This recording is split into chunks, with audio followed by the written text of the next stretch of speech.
वारिस शाह की हीर में भी हीरो रांझा नहीं है, हीरो हीर है। ਇਹੀ ਸਾਡੀਆਂ ਕਹਾਣੀਆਂ ਨੇ ਜਿਹਦੇ ਵਿੱਚ ਇੰਪਾਵਰਡ ਕੌਣ ਹੈ? ਫੀਮੇਲ। ਮੈਸਕੂਲਿਨ ਵੀ ਹੈ, ਮਤਲਬ ਉਹ ਕੰਮ ਹੀ ਉਹੋ ਜਿਹਾ ਕਰ ਰਹੀ ਹੈ। ਮਾਈ ਹੀਰ ਕਿਉਂ ਕਹਾਉਂਦੀ ਸੀ? ਹੀਰ ਕੱਲੀ ਹੀਰ ਨਹੀਂ ਸੀ, ਉਹ ਮਾਈ ਹੀਰ ਸੀ, फैसले कर दी। जोगिया झूठ आखे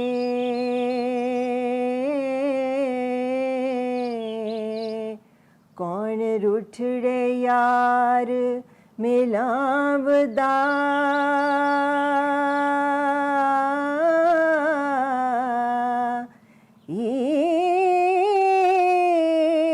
एहा कोई ना मिलया मैं ढूंढ थकी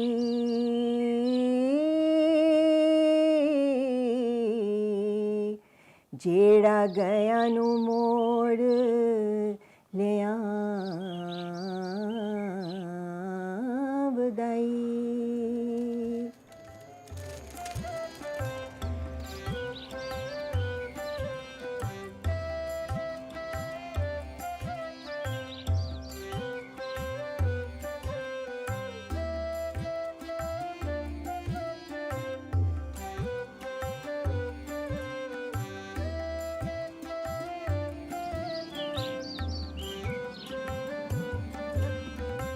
जंग के लोगों का मानना है कि यह हकीकी वाक़या है, लेकिन हमने मतलब ये भी सुना है कि ये वारिस शाह साहब की लिखी हुई एक दास्तान है जिसके ऊपर ये मबनी है। लेकिन क्योंकि हमारे पेरेंट्स ने हमें शुरू से यही बताया है कि ये एक हकीकी कहानी है, तभी तो हम यहाँ आते हैं। हकीकत ना मानते तो हम मनते कैसे मानते इनसे। तमाम तर मुखालिफत के बावजूद हमें ये पता चलता है कि वो एक दूसरे की मोहब्बत में कर्ब में मुब्तला रहे और फिर बिल आखिर जो है उनकी मौत वो इकट्ठे हुई और इसी मुकाम पर हुई और इसी जगह पे इनका मज़ार बना। इन्हें एक दूसरे से काफ़ी ज़्यादा इश्क था और इश्क की मिजाजी से इश्क की हकीकी की तरफ आ गए थे।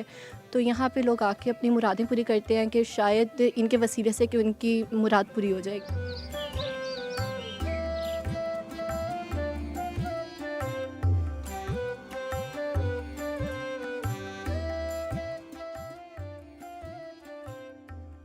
वारिस शाह के जो जनाना किरदार हैं, जो ख़वातीन किरदार हैं, वो मर्दाना किरदारों से ज़्यादा ताकतवर और तवाना हैं।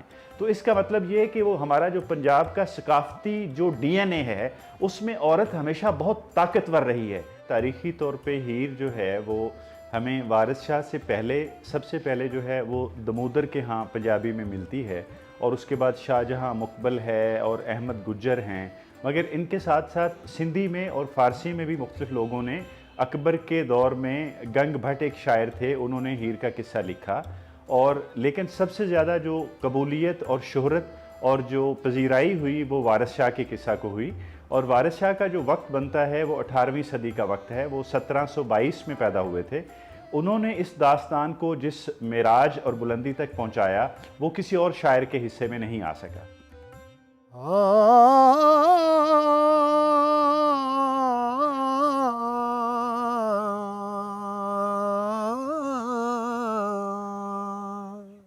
हीर आख्या जोगिया झूठ आखे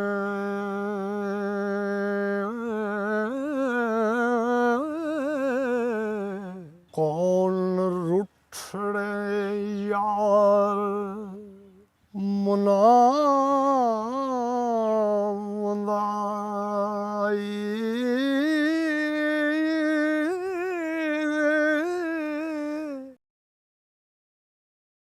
ऐसा कोई न मिलया मैं ढूंढ थकी ओ यारा असानू आन सवाल कीता इश्क हीर दा नवा बनाइए जी इस प्रेम दी झोंक दा सब किस्सा ढब सोने नाल सुनाइए जी।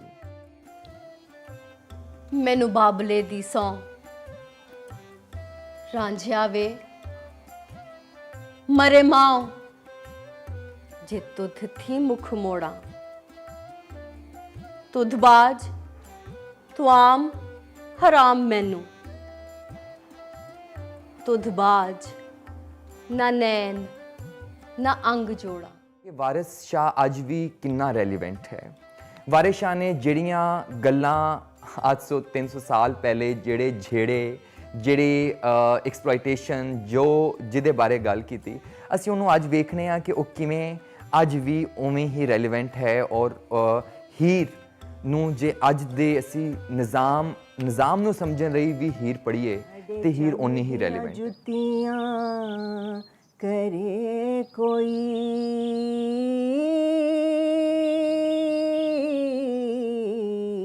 जेड़ा जीव दा रोग गवावदा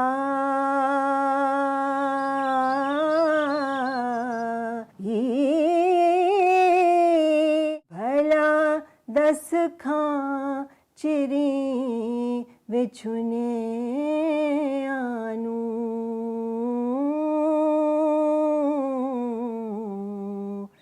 कदों रब सच्चा घरी लिया बधाई।